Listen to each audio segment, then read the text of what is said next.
If you're passionate enough about what you do, if you're good enough at what you do, all your dreams can come true in this town.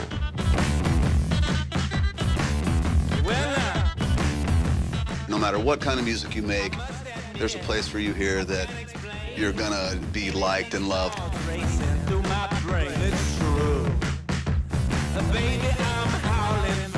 That's what put Nashville ahead of other places. It was heart and soul.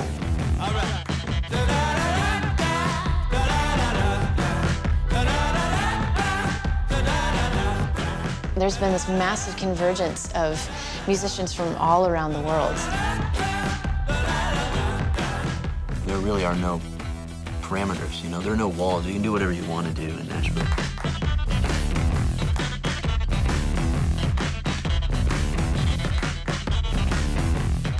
I love New York and I love LA, but Nashville is the place I want to come home to.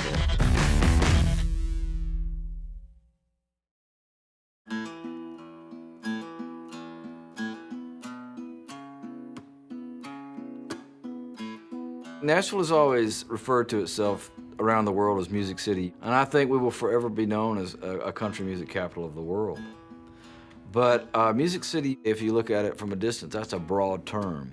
Even if your genre of music isn't big in Nashville, chances are the roots where that music came from has had a place in Nashville. And it was built on the kind of music that was being invented and developing in real time in this city, and it's all documented.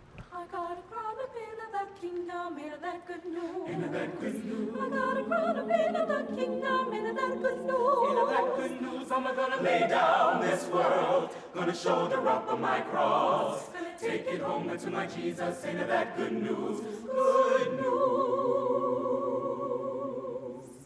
The Fisk School was established in 1866 with the purpose of educating the freed slaves.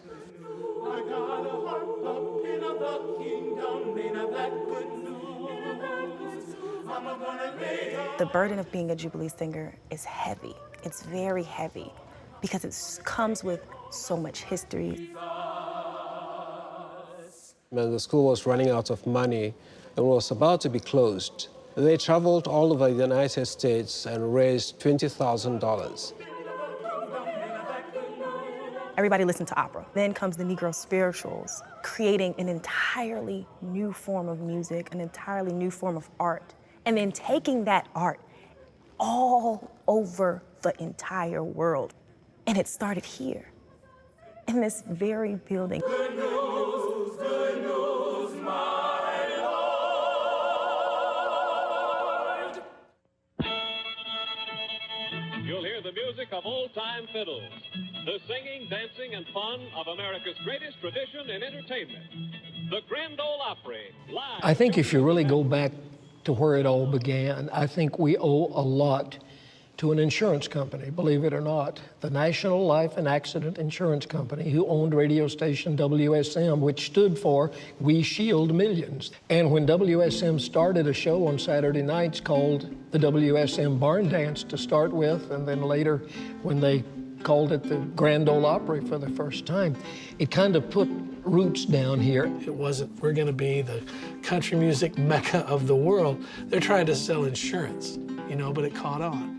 Everybody could tell you Monday morning what song Roy Acuff sung and what joke Minnie Pearl or Rod Brassfield told or what song Hank Williams sung or what they said. The whole thing about the Grand Ole Opry, and it took on a mystique and an ambience that you couldn't imagine actually being there. When I first arrived in the city, I felt really lost, you know. I had a suitcase, suit and tie, and my mandolin case, and that's all I have. And I thought, well, maybe I'm in the wrong place. So I went around to the other side of the Greyhound station and came face to face with the Ryman Auditorium.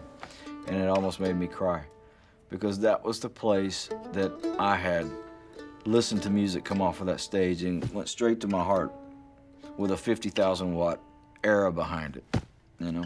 There's something about standing on that stage. And the fact is, it sounds fantastic. I mean, people come from all over to play there, and it's one of the most beautiful sounding rooms. It's a certain intangible because they kept it, the sanctity of that inner room. you know that it's going to sound exactly as it did the night that Hank Williams first performed there. When I was a junior in high school, a bunch of us kids got together and pooled money together to buy gas. We got somebody with a car, and we drove up to see Grand Ole Opry. And it was like, wow. You know, we just got to the land of Oz here. It was like everything was, there's the Ryman Auditorium, there's WSM, there's this, there's that, there's Ernest Tubb. There's Ernest Tubb Record Shop. I go out walking after midnight, out in the moonlight, just like we used to do. I'm always walking after midnight, searching for you. Everything else grew up here because the Grand Ole Opry was the trunk of the tree. It was the foundation. And the recording studios came here, the entertainers came here, the songwriters came here, the production people came here. 16th and 17th Avenue South was Music Row. And to me, it was like, you know, heaven. I stopped to see a weeping willow crying on his pillow. And the thing that's interesting to me about Music Row, Owen Bradley and a couple other guys just basically made it up as they went. And you know, these were just houses, just basically homes on a street. And they started making music, and hits started coming, and they needed more. Owen Bradley was a genius, you know, and he's probably, I mean, he's responsible for modern day country. He's also probably partly responsible for rock and roll, if not completely responsible. I mean, he really was a pioneer, not only musically, but sound-wise. I mean, his records sounded a very special way. And I think that in order to have a really successful scene, you have to have visionaries. And he was one of them. Somebody like Owen Bradley was why Cowboy Jack decided to move up here from Memphis. You know, why these people who worked at studios decided to come here. It's because you could go to Owen Bradley's and he could make you sound like $1 million. Well, I was raised in a town called Philadelphia, Mississippi, and we had a big console stereo in our living room. You know, it looked like a piece of furniture, but the thing I remember, it had the greatest bass. I mean, it would rattle the windows. There was just such a profound low end, and that was a direct link to Nashville, and this place here, Studio B. Many years later, I walked into the control room. Lester Flatt stood right over there, and I think I was here, and the band was around. But when we went back into that control room to listen to the playback, that same low end that rattled the windows at my house was rattling the walls in there. This room confounded the wires.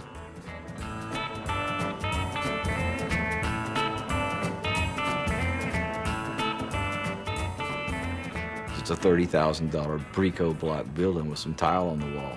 People spend millions these days. And this, in my opinion, is a cathedral of American music.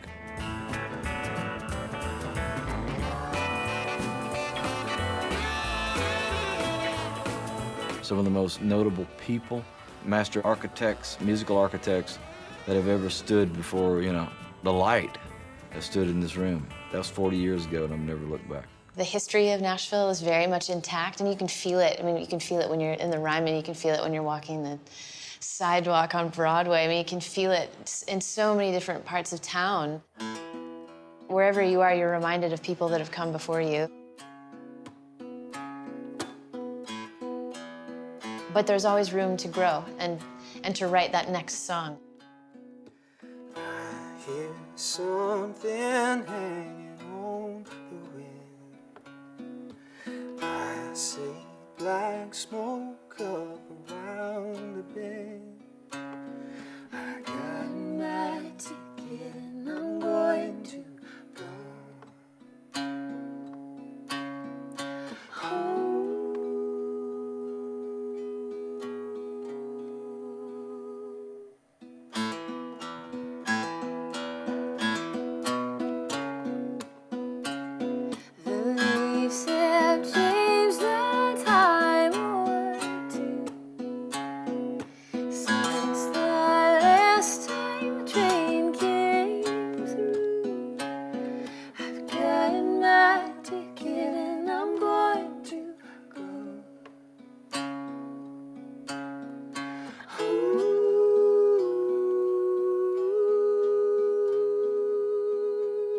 you know, looking back, when you talk about people like Patsy Cline, Dolly Parton, and Loretta Lynn, those are our heroes. They really paved the way. I have a fondness for old sounds, you know, and history in music, and Nashville just sort of fit the bill. I decided to move here, and it's been the greatest. I love it here. So when Dan decided to move, like 2 weeks later, we were here playing a show at the Ryman, and I went and looked at houses, found a house, bought it, and just decided to move down. I came to Nashville, I think in probably 91 or 92. Once I first came for a writing session, I never left. Well, we moved to Nashville not really knowing anyone, and John got the job with Garth Brooks as his production manager. So I got a job selling T-shirts for Garth. You know, we have a lot of friends that are bands, and we would always tell them, man, you got to get to Nashville. It's like this uncharted territory.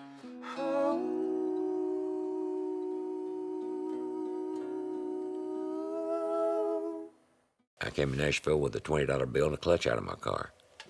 You know, just one of those Nashville stories, and there are thousands of them here, the people that came to town on one leg, you might say, and that wanted to be here. That's how bad we wanted to be here. And I remember walking down this actual street here and seeing a lot of people just sitting here, playing guitars and singing, and I was like, all right, that's my first gig. You know, this is what I got to do. I would sing for hours throughout the night. People would come by and put money in my case. I got this fire, baby, burning inside. This kind of thing will keep you up all night. And I remember one particular night, I was playing in this very corner, and this guy walks by with a big black cowboy hat and a handlebar mustache, and he says, is that your own music? Like, is that your stuff? And I was like, yeah. He's like, man, you sound amazing. From this slow burn, hot like fire, melting in my desire. Can't seem to fight this urge, 'cause I'm haunted by this slow burn. He's like, play me something else. So I played another tune, and before I knew it, we were jamming together. We're trading off guitars, and he says, I want you to come hang with me. And at the time, I didn't know who the guy was. Later to find out it was John Rich from the country duo Big and Rich. And that's how I got my start here in Nashville.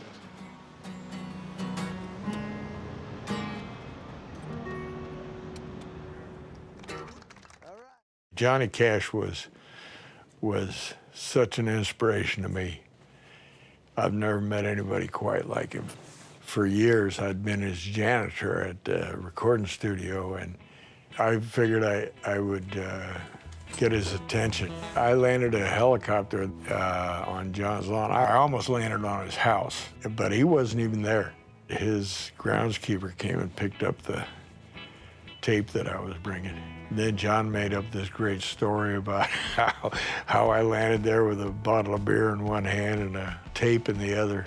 When we first moved to Nashville, the proper Southern thing, we had to find a good church to go to. So we went on a Sunday night, got there, the air conditioning was broken, so they canceled church that night. So we had the night free, so we're like, we've heard about this Bluebird Cafe place, so, you know, we heard Vince Gill got his start there, or Garth Brooks. We just heard the long list of people, so we decided to go there, and we bumped into this guy in line. He said, are y'all performing tonight? We're like, no, we're just here, you know, we're just here watching the show or whatever.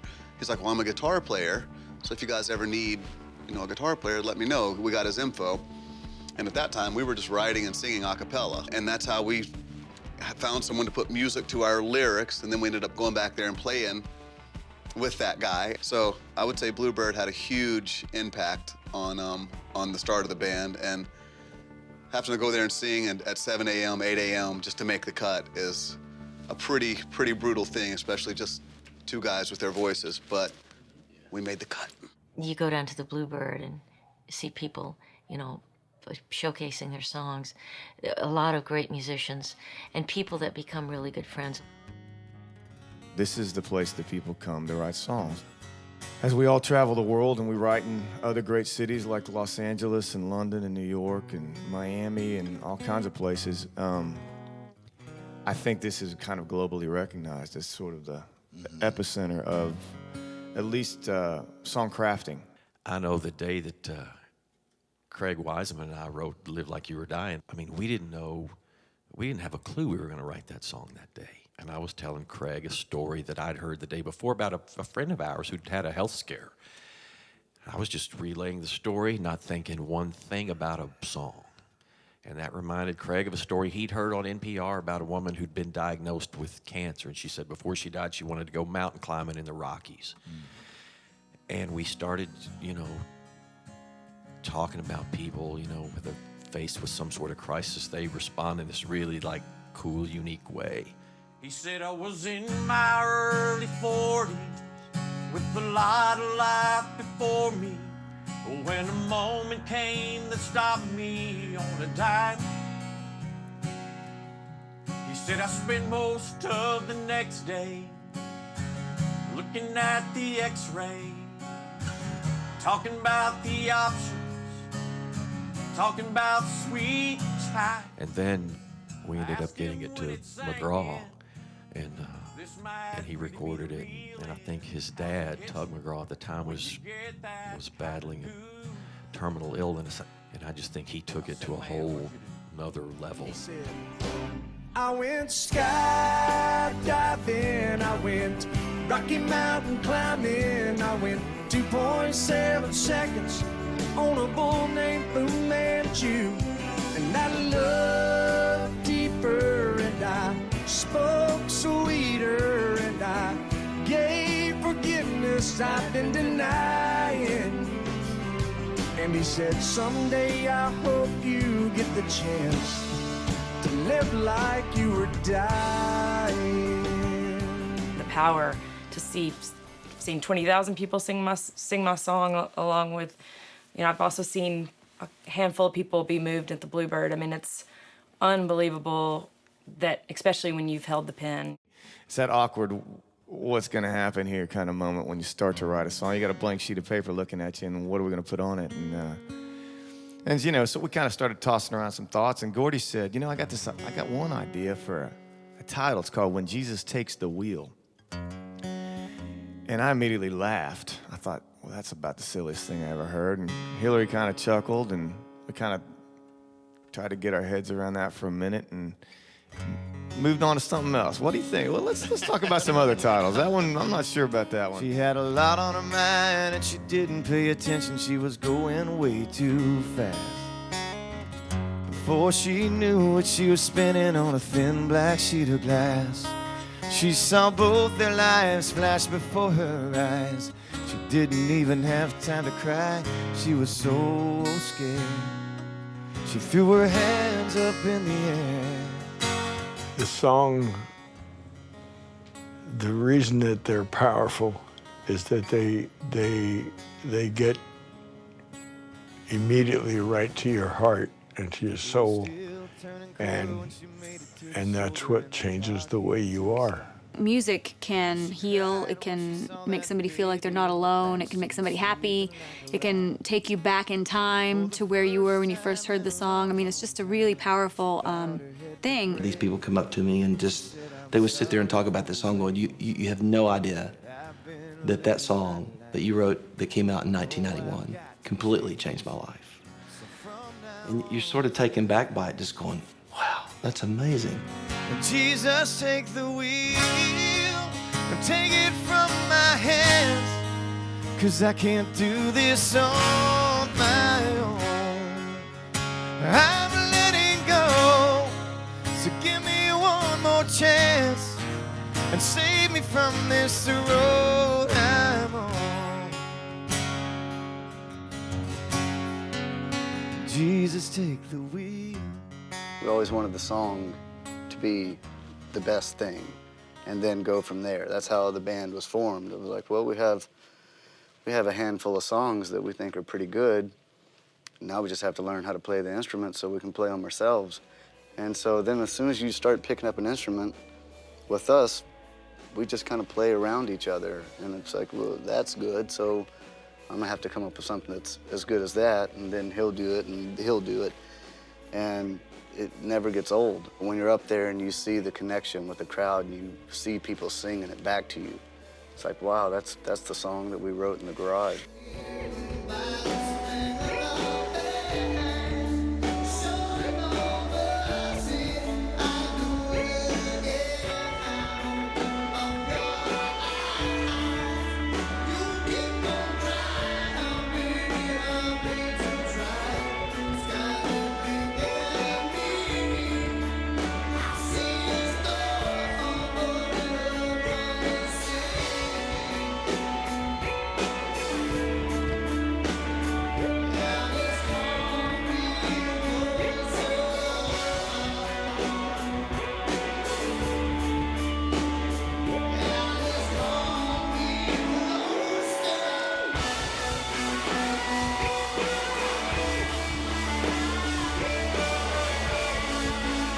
We've never ever made a song and then like hit playback in the studio and been like, oh man, that's gonna be like something big. It's usually the opposite. It's like, I don't think that will ever get played on the radio, or hopefully someone listens to that, you know. And actually at one point when we were making Brothers, like, oh, maybe that'll hopefully like people will hear that on a commercial. You know, who knows? That's the only way people were hearing our singles. I don't know, it's like our 5th record, man. We tried to think about songs differently, and then we wrote a song and it became a radio hit. There is like a sense of challenge to write a song that is catchy, but not cheesy. You know what I mean? Like fun to listen to, it's got hooks, but doesn't sound like pop drivel. First time I heard Chris Christopherson do Sunday Morning Coming Down, there was something about, and nobody's ever going to accuse, you know, Chris of being the greatest singer ever, but it kind of sent me off into this almost obsessive craze of trying to figure out who these songwriters were. It was the authenticity and the grit that I heard from the guy that had penned that song. The guys that know how to build that thing. I mean, man, I just saw Chris Christopherson sing a song, and it was like, really? I mean, it's like, I just want to, you know that he's erased better lines than I'll ever write. I'd smoke my brain the night before on cigarettes and songs that I'd been picking. But I lit my first and watched a small kid cussing at a can that he was kicking. Then I crossed the empty street and caught the Sunday smell of someone frying chicken. And it took me back to something that I'd lost somehow, somewhere along the way. On the Sunday morning sidewalk, wishing, Lord, that I was stoned. Cause there's something about a Sunday that makes the body feel alone.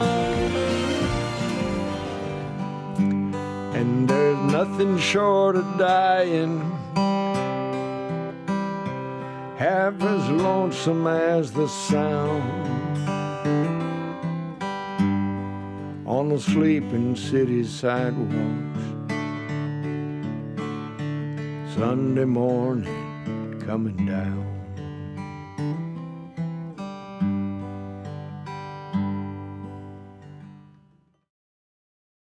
No matter who you are, whether songs you're writing, it's the music you're making, it's the way you look. If it's not authentic, if people don't believe it, you're cooked. They'll take a really good-looking kid and put him in a pair of tight jeans and, you know, give him voice lessons and this lesson and that lesson and the other lesson. They'll put him on stage, and they've made a persona for this guy that maybe does not belong to him. Some bands go out there and really push an image, you know? They push what they want to be labeled as or portrayed. They dress a certain way or they act a certain way. I think it's just best to be yourself, whatever that is.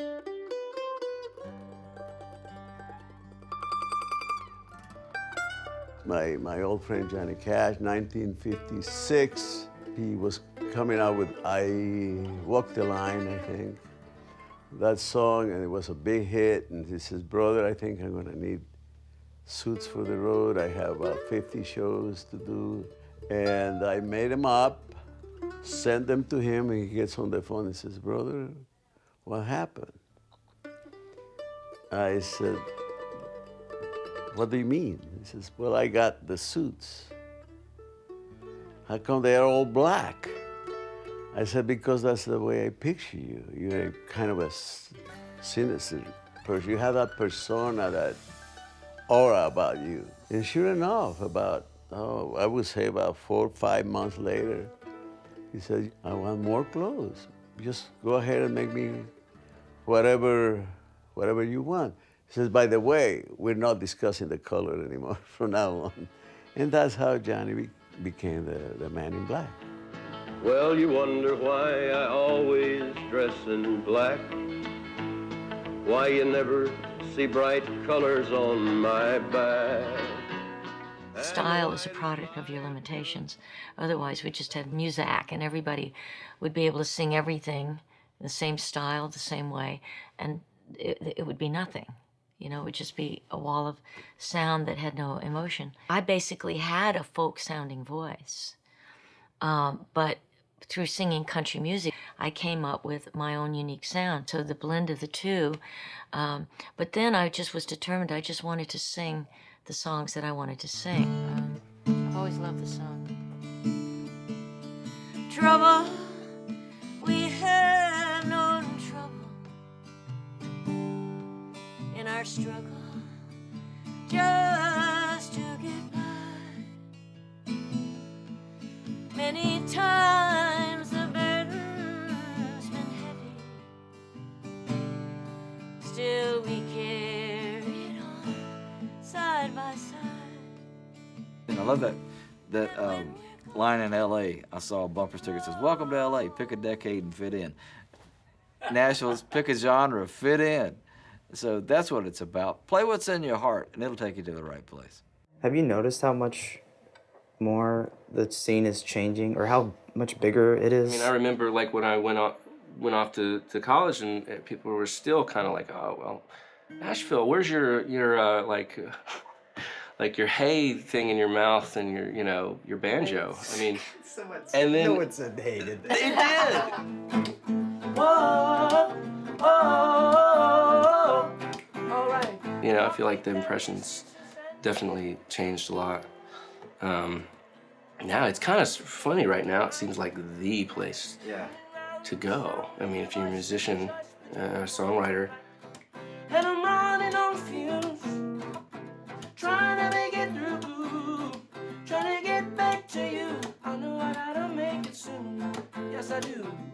Running on fumes. Oh. Nashville's always been, even more so than I think people would ever give it credit for. I think there was the perception that it was only Nashville, was only country music. It's a closed door. And man, that couldn't be further from the truth. You know, there was a great R&B scene here in the 50s. Jimi Hendrix spent time here in the 50s playing the clubs. I kept gravitating toward Nashville, and I ran into this little bald-headed kid playing in the service club. So I went to introduce myself, and it was a guy named Jimi Hendrix. I said, let's do a little jamming. I think he was probably the best showman on a guitar ever, of any of us, of anybody, showman-wise. You know? I think he was a sponge. He had a little Chuck Berry, a little guitar, Watson, and you were an influence, and you were an influence on him, too. You know, Bob Dylan coming to town to record with Johnny Cash. That, to me, was kind of the beginning of a new age. Hello, I'm Johnny Cash. And then the Johnny Cash television show in the early 1970s. The beauties of that show to me was his open-mindedness. And he opened his arms to young songwriters who have since gone on to become, you know, James Taylor and Neil Young and Joni Mitchell and on and on and on and on. I don't believe you, you're not the truth. No one could look as good as you. Mercy, that's my line. I'm a country music artist in Nashville. But Nashville's way, way, way, way bigger than country music. I can go to like a house show and see some punk band from Philadelphia play. And then I can go over to Cowboy Jack's and watch him record Johnny Rodriguez. You know what I mean? And that's all like in one day. it's insane. It's literally, you know, runs the gamut from the most devout gospel singer to sometimes the most hedonistic rock and roller. If Hank Williams came back to town, he'd look around going, what's going on?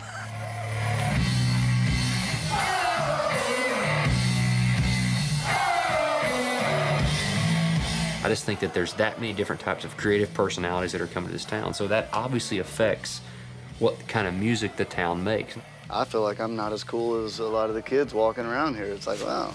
The hipsters have officially invaded Nashville, for sure.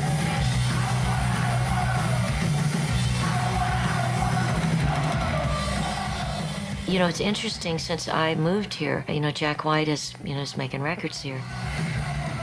I mean, records. I mean, Music City is now truly Music City. Thanks. We're Jeff the Brotherhood from Nashville. I think genres are dead. There's good music, there's bad music. And I think the cool thing about Nashville is it is at the epicenter of that kind of thinking. You can't get that many talented people in one area and expect the genres not to grow. The music business is in terrible shape. And I think that everyone is converging on Nashville because we figured out a way to continue making a living at it. And it's a real community that makes that happen. Like I had Flaming Lips come in a few weeks ago in my studio to do some strings. We're doing a record for Kesha, another unlikely Nashville resident. And we're able to work together in a way that gave the Lips their first good experience working with string players. I was working with Kid Rock back in the A room, and in the B room was a new country singer, a guy, and he was recording a demo. And they had the door open, and Kid Rock was in the kitchen, and he heard this demo, and he liked it, and he went in the room and said, hey, can I sing on that? Of course, the guy was beside himself. Troy Olson is who it was. Troy went, yes, you can sing on this. And, you know, next thing you know, now you have Kid Rock singing on your demo. You go look at all the cool studios from the 60s and early 70s that are, most of them out of business and some of them just barely hanging on. And then you come to Nashville, and it's the complete opposite. I feel like Nashville's thriving. People are coming here from all over the world to make records. One night we had Megadeth, Big and Rich, Mariah Carey, and DMC from Run DMC. That's special. Things are growing here, and there's a good fire to it. There's a good spirit to it. That tells you a lot about a city that'll allow, you know, music to grow organically in it and give bands a chance to, you know, go from relatively unknowns like we were when we first started to, you know, getting the star on the Walk of Fame here. And I think that's what's so special about Nashville is, even if you're new and you're coming to town, the town has this energy. It has this creative energy that you never know who you're going to bump into. You never know by what you say to that person becomes the next hit on the radio. There's this thing. There's this thing there that I think's magical. Well, the camaraderie in this group, the Time Jumpers that I've been playing with almost 3 years now, I used to go down and watch them because I loved what they did. They would call me because they knew I was a musician and one of the guitar players couldn't make it. They'd come sub, and I loved it, you know, when I'd get those calls and run down there and just be a guitar player all night long.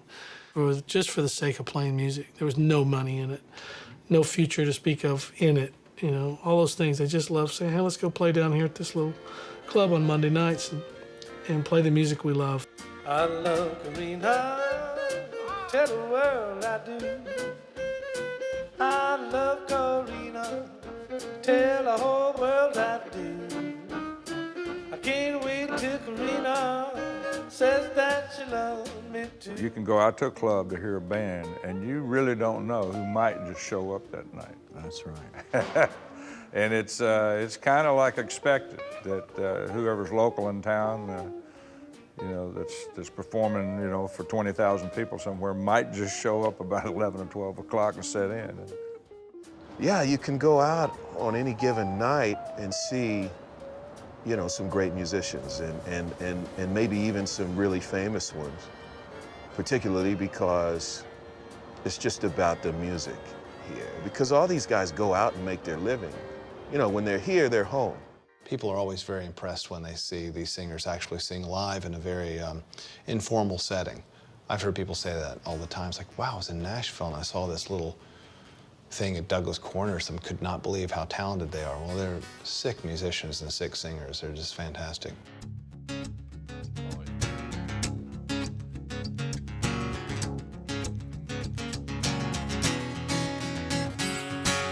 That's not bad for a piano player.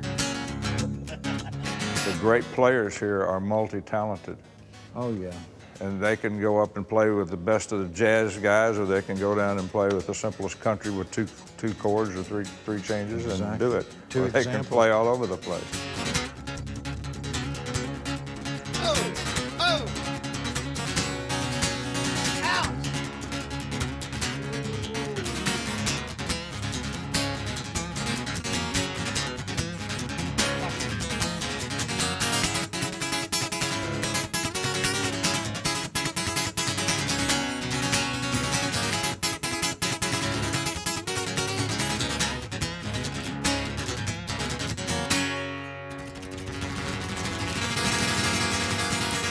No point to that whatsoever, except I want you guys to know who the guitar player in the round was tonight.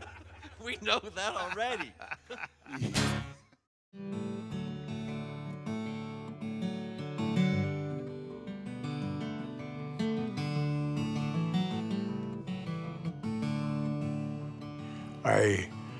I'm glad that I had the audacity to devote my life to music, because there were other directions I could have gone in at the time. I've always felt blessed that something brought me here. I look at so many cities around the nation that I travel to, come to mind that times aren't so good. The cityscape is weary. The people around the city are weary. They refer to old times as the best of times. But when I come around Nashville and I ride around town, I listen to the music that's being made, when I look around the city at what's being built, I'm very optimistic because it's an upbeat town. I feel like some of its greatest days are ahead of it, and I don't think you could ask for any more than that out of a town. She's her best in conversation. Never seen her turn away. And right now, there's some kid writing a song that 5 years from now, we're going to be going, man, that was a classic song. And I think the future of Nashville is strong because you have a lot of artists that are doing that. We're not the last star that's going to be out here. You know, there's going to be many, many more. I always tell young people, I said, don't ever lose sight of why you ever started to do this. It's because you loved it. To a stranger. And be grateful for today. Open up your family Bible and read what the red words say.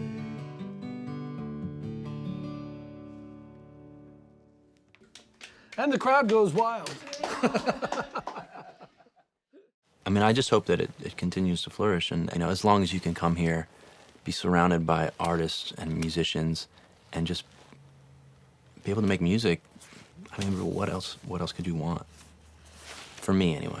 For me, Nashville's sort of one of the last great artist colonies in the world. I mean, this is the only artist colony left on planet Earth. I feel like Nashville a lot of times. You know, this is a great town, but it's not because we got a beach. You know, it's not because we've got an international fashion scene or anything like that. You know, it's just we took what we had and we did the best we could with it. And I wouldn't trade this place for anything.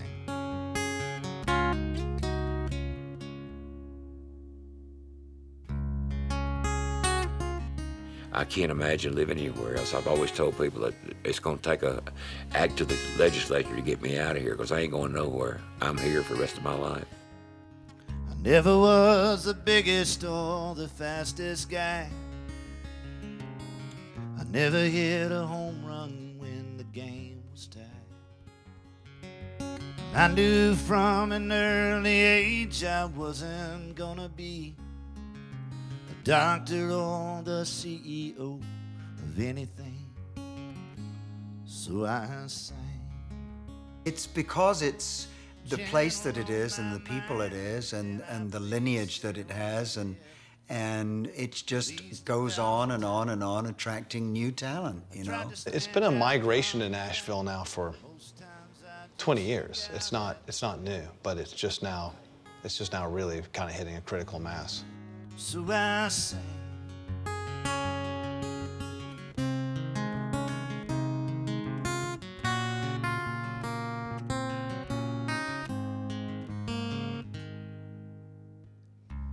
No one believed in me like my old man. He worked hard and bought me my first Fender Strat.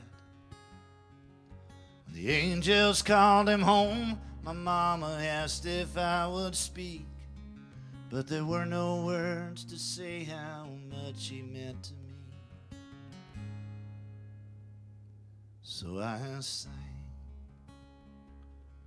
It is well with my soul, and I played the roles of San Antonio, 'cause those were Daddy's favorite songs, and what I felt would take too long to say. So I sang. I'm here for the long run. I'm not going anywhere, and I can't think of any other place that I would want to live and work but Nashville. Basically, I'm saying there's no more room. Don't move here because there's no room. Perfect.